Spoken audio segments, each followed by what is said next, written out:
So you're all wondering how to put a lighter and get it out of the lighter case. So here's your lighter case, and here's your lighter.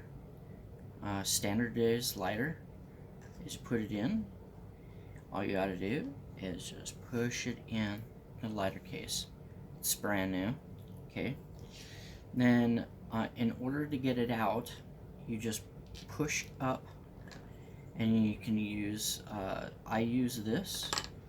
You can use a pen, and what you do is just push it up, push it in, and push it out.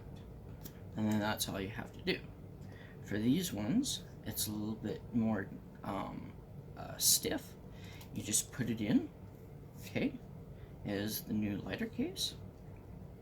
And then as you go, you just push it up just like this, and push this up. You want to make sure that you get a pen that's really stiff in order to do it, and then you'll be able to get that out. And this is how you take a lighter out of a lighter case.